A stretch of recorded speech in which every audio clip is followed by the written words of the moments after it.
everyone, Akash Verma this side, and welcome to your Farm Minds channel.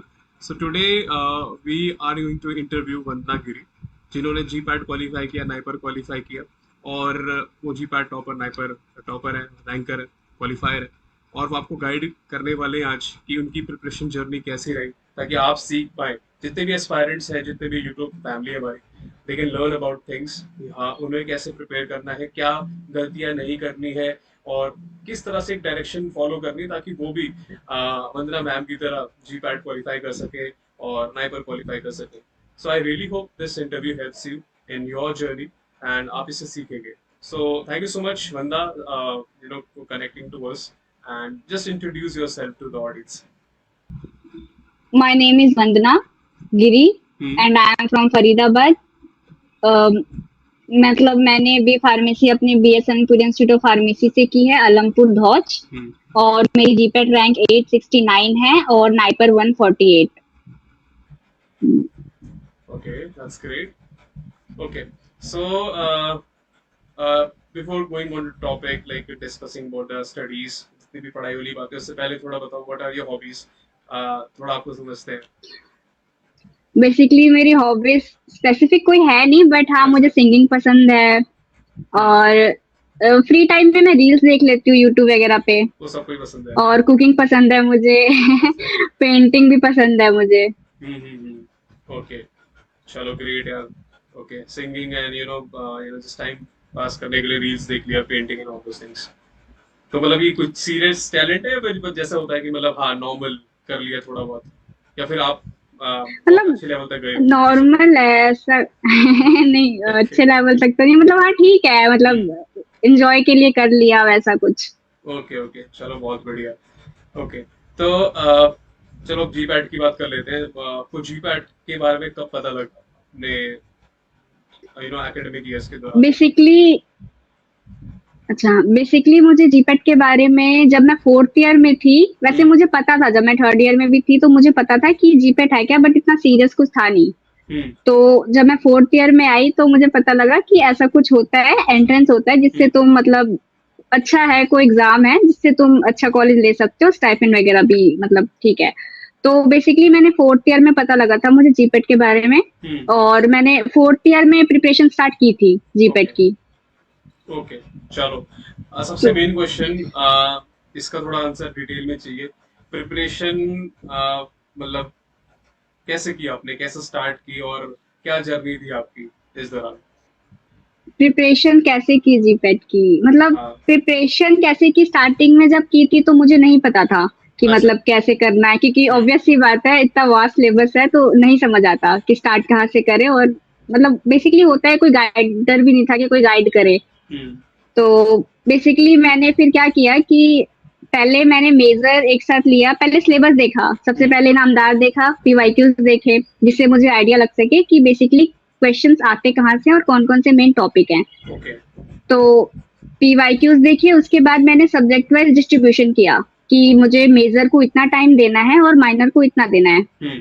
तो मतलब मैं month का ऐसा नहीं करती थी कि एक ही बार पूरा वो बना लिया, टाइम टेबल बना लिया और वो फॉलो ही नहीं हो पा रहा मेरे से, ऐसा नहीं करती थी। मतलब डेली के हिसाब से करती थी कि डेली का ठीक है, मुझे ये टॉपिक करना है, लाइक अगर मुझे सीएनएस करना है तो मुझे सीएनएस करना है, I have to finish it.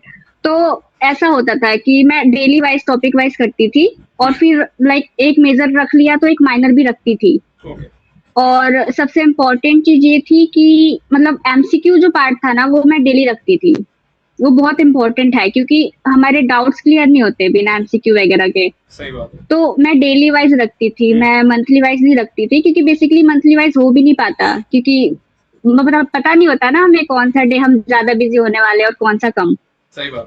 तो इसलिए डेली वाइज के हिसाब से रखती थी, तो बेसिकली वो होता जाता है अपने आप ही, एमसीक्यू वगैरह, और जो भी डाउट आते थे वो सर या कोचिंग वगैरह जो भी थे उनसे क्लियर कर लो, तो हो जाता है बेसिकली डाउट। तो डेली वाइज ही रखती थी बेसिकली मैं।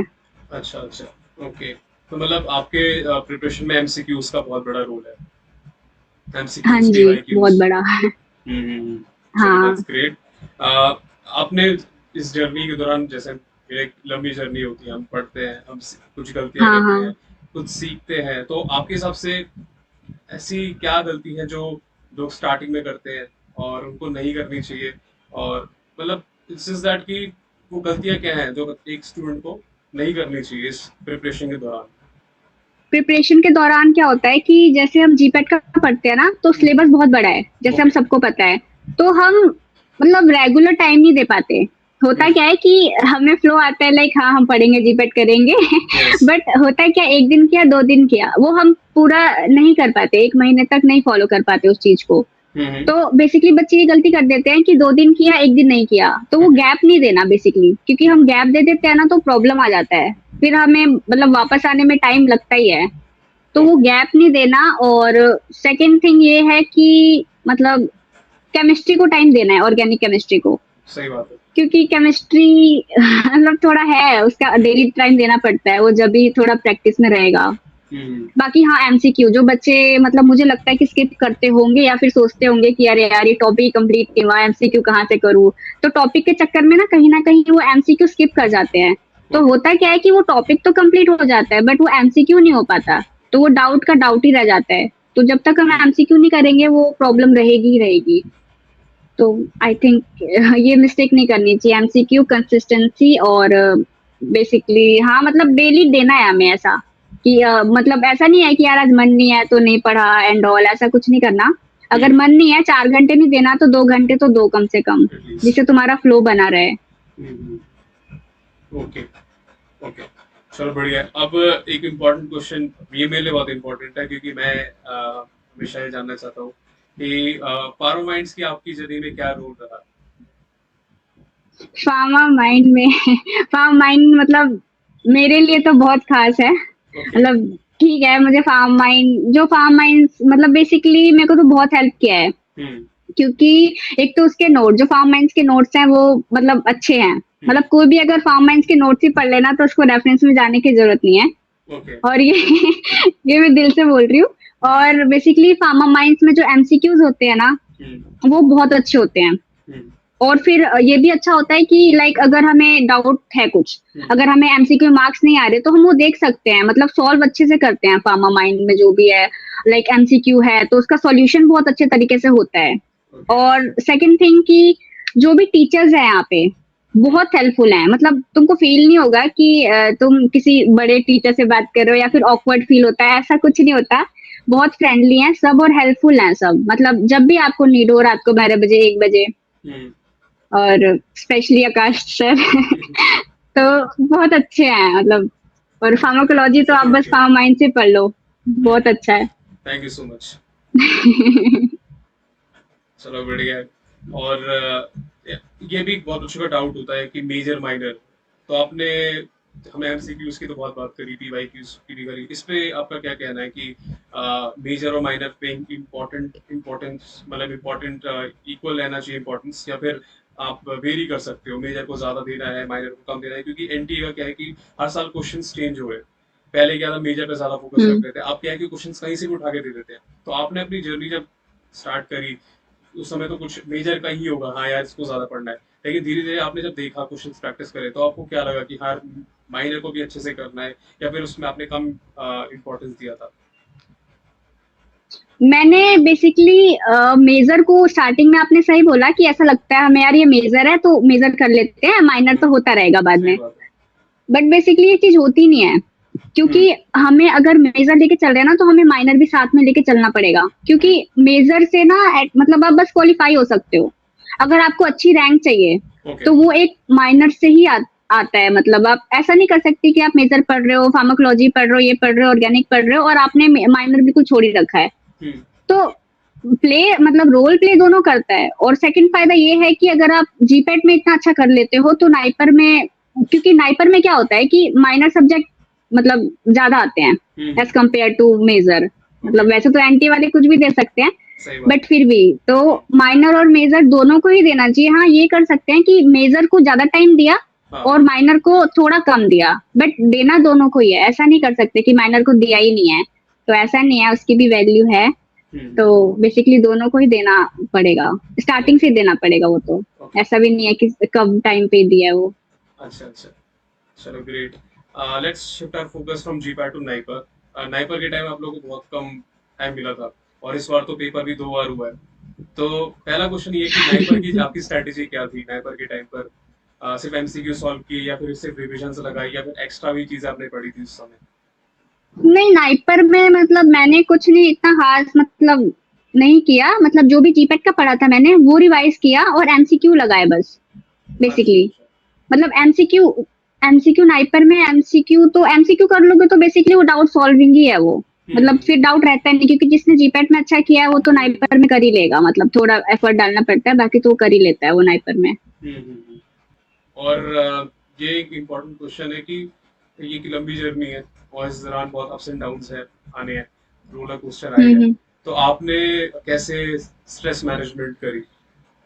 कुछ ऐसी चीजें आप मतलब बता सकते हो जो स्ट्रेस आपने मैनेजमेंट कैसे हाँ करी? मतलब अपने आप को दूर रखने के लिए। स्ट्रेस तो ऑब्वियसली बात है, वी आर ऑल ह्यूमंस और हमें स्ट्रेस होना ही है, लेकिन उसको लेवल के पार नहीं जाने दिया। हाँ उसको रखा कि यार स्ट्रेस है ठीक है लेकिन मुझे तो पढ़ना है।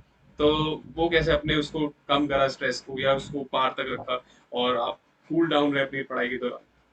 मैंने कैसे रखा मतलब बेसिकली ऐसा भी है कि जब हम पढ़ते हैं ना जीपेट का तो ऑब्वियस सी बात है स्ट्रेस आएगा ही, फ्रस्ट्रेशन आएगा ही।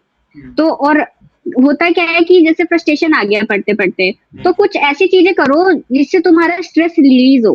मतलब मैं क्या करती थी कि यूट्यूब पे थोड़ा वीडियोस देख लिया, या रील्स। फिर जो भी पसंद है वो कर लो जिससे कि तुम हाँ बेसिकली ओके। रील्स।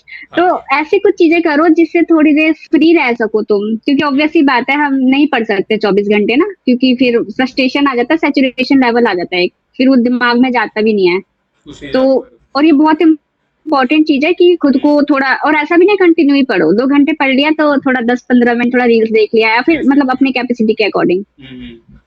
सही है। तो ऐसे स्ट्रेस रिलीज कर सकते हैं, या फैमिली के साथ भी बैठ सको। हम्म। वो तो सबसे बड़ा स्ट्रेस बस्टर है, you know, spending time with your family and friends. That's great यार। और मतलब रील्स है, मतलब जो भी आपको ये सब के लिए एडवाइस है, जो भी आपको लगता है, जो भी आपकी हॉबीज है, like I like to play cricket हाँ and I also like to play games in my PC. तो वो मेरे लिए एक स्ट्रेस बस्टर है। And I also like to take walk या फिर घूमने चले जाना। ये बहुत लोगों को मतलब किसी को नहीं हाँ पता होगा। जब मैंने जी पैड जब दिया था, तो आज मैं बता रहा हूँ इस चीज को। एग्जाम कुछ था, मतलब इतना समझ लो कि एग्जाम संडे को है और मैं थर्सडे को नेहरू प्लेस घूम रहा हूँ। इतना इतना चिल हो गया था मैं कि यार चल हो जाएगा, इतना पढ़ लिया तूने, एक दिन रिलैक्स करके आते। पूरा दिन मैं बाहर था। तो वो इतना स्ट्रेस हो गया था, मुझे उसको निकालना था। मुझे पता था तूने पढ़ रखा है। अब ऐसा तो नहीं है ना कि तुझे दिमाग में एक एक चीज ऐसे एक एक याद रखनी है, वो अंदर है तुझे पता है। तो अभी थोड़ा रिलैक्स करते हैं, पेपर अच्छा ही जाएगा। तो स्टडी के साथ ब्रेक्स लेना बहुत जरूरी है। ठीक है। तो इट्स वेरी इंपॉर्टेंट जो भी आपकी हॉबी है, लेकिन हाँ ऐसा नहीं होना चाहिए कि आप पढ़ रहे हो तो भाई 2 घंटा पढ़े तो 2 घंटे आप बैठ के रील देख रहे हो, या 2 घंटे बैठ के आप दोस्त के साथ चले गए तो बहुत ही मतलब बहुत दूर चले गए, या 2-3 दिन पढ़े ही। वो गैप्स नहीं आने चाहिए, ब्रेक्स होने चाहिए लिमिटेड, ताकि आपका माइंड फ्रेश हो जाए। एक टेक्निक होती है, मैंने बताई भी है, पोमोडोरो टेक्निक है, पोडोमोरो करके ऐसे बताई थी मैंने। तो वो काफी इंपॉर्टेंट है, 45 मिनट्स का पढ़ना फिर 15 मिनट्स का ब्रेक ले लेना। बाकी बंदा जितना मैं आपको समझ पा रहा हूँ, I think you are very cool in nature. होता है ना जैसे पर्सनैलिटी भी कूल होती है, तो आई थिंक वो भी आपको शायद हेल्प करा है। क्योंकि जितनी भी मेरी आपसे बात हुई है तो इस प्रिपरेशन के दौरान, जब यू नो डाउट्स क्लियर मैं करता था या फिर तो जब आपका ऑडियो मुझे आता था कि हाँ ये डाउट है ये डाउट है, तो वो बात करने के तरीके से मुझे पता लग जाता था कि यार शी इज रिलैक्स्ड, डाउट है लेकिन स्ट्रेस नहीं है। तो दैट्स ऑल्सो गुड। अपने आप को अंदर से भी यू नो रिलैक्स करना, तो वो भी बहुत इंपॉर्टेंट है। और जिन जो नहीं है, मतलब जो स्ट्रेस ज्यादा लेते हैं, please try to meditate and do yoga. वो भी आपको बहुत ज्यादा हेल्प करेगा। ठीक है। तो ये सारी चीजें। अब आगे क्या सोचा आपने, मतलब चलो जी पैड तो आपने निकाल लिया, नाई पर आगे क्या प्लान्स है? आगे बस स्नाइपर मिल जाए मोहाली मिल जाए नहीं मिलेगा यार। बस, और फिर मास्टर्स या आई प्रे मिल जाए। जरूर मिले। हाँ, आपने बोल दिया। अच्छा मिलेगा जो यू नो, देखो top 3 NIPER are the best. अभी क्या हैदराबाद भी, मैं ऑनेस्टली बताऊं तो हैदराबाद नाइपर मोहाली के लेवल पे आ चुका है और वो भी बहुत अच्छा कर रहा है। तो टॉप 3 में हो जाता है तो दैट्स द बेस्ट थिंग। ठीक है। तो आई थिंक आज की वीडियो से काफ़ी लोगों ने काफ़ी सारी चीज़ें सीखी होंगी। यू नो स्ट्रेस नहीं लेना है, हॉबीज़ को भी प्रेफरेंस देनी है, एमसीक्यूज को बहुत इंपॉर्टेंस देना है। ठीक है। मेजर माइनर है, नाम का है, लेकिन तुम्हें इंपॉर्टेंस दोनों को ही देना है। तो ये सारी चीज़ें बहुत इंपॉर्टेंट है जो आपको फिगर आउट करनी है प्रिपरेशन के स्टार्टिंग से। देखो एक चीज़ होती है, आपके सामने दो एक्सपीरियंस लोग बैठे हैं, वंदा is sitting and I am sitting, we have gone through that phase, ठीक है। लेकिन हम आपको बता रहे हैं कि ये चीजें इंपॉर्टेंट है। तो आप जब स्टार्ट करोगे ना, तो ये चीज ध्यान रखना कि भाई एमसीक्यूज पहले दिन से इंपॉर्टेंट है। मैं बहुत बच्चों को देखता हूँ, सर हमारा ना सिलेबस कंप्लीट नहीं हुआ है, हम ना आखिरी में लगाएंगे एमसीक्यूज। ये गलती कभी नहीं करना है, वो कभी आता ही नहीं टाइम, ठीक है। तो लास्ट में आप कुछ बोलना चाहते हो बंदा, बाकी जो एस्पायरेंट्स थे आने वाले हैं आने सालों में, तो if you want to say anything, share anything for them. मैं बस यही बोलना चाहती हूँ कि जीपेट का सिलेबस भले ही वास्ट है, बट ऐसा नहीं बोल सकते कि इम्पॉसिबल है।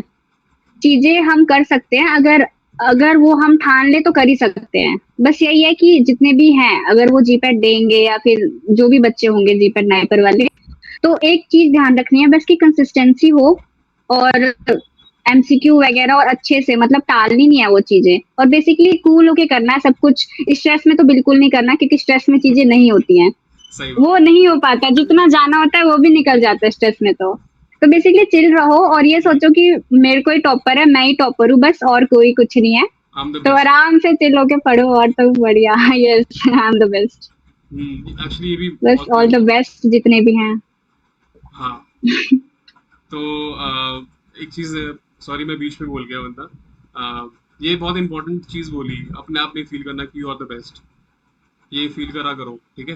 तो उससे क्या होता है कि व्हेन यू एक कॉन्सेप्ट है मैनिफेस्टेशन का, कि आपने एक जगह लिख दिया कि यार मुझे 2030 तक 1 करोड़ रुपए कमाने हैं, और आप उस पर स्ट्रांगली बिलीव करते हो, ठीक है, अपने आप को बिलीव करते हो, you are the best, you are the best, you can do, और पता है वो कुछ ना कुछ तरीके से हो ही जाता है। तो believe in yourself, that's very important. Stress कम लो। आपके दिमाग में चीजें जा रही हैं, आपको लग रहा है कि वो दिमाग में है नहीं, लेकिन वो दिमाग में जरूर होती है। बस आपने अटेंटिवली उस समय लेक्चर को ध्यान से देखा हो और पढ़ा हो। Okay, thank you so much, Vanda, for the wonderful talk that we had. आपने थैंक यू। काफ़ी सारी चीज़ें बताई, एंड आई थिंक काफ़ी सारे स्टूडेंट्स इससे सीखेंगे ज़रूर, और वो भी अपनी जर्नी जब स्टार्ट करेंगे, दिल keep in the points. Thank you so much. Thank you.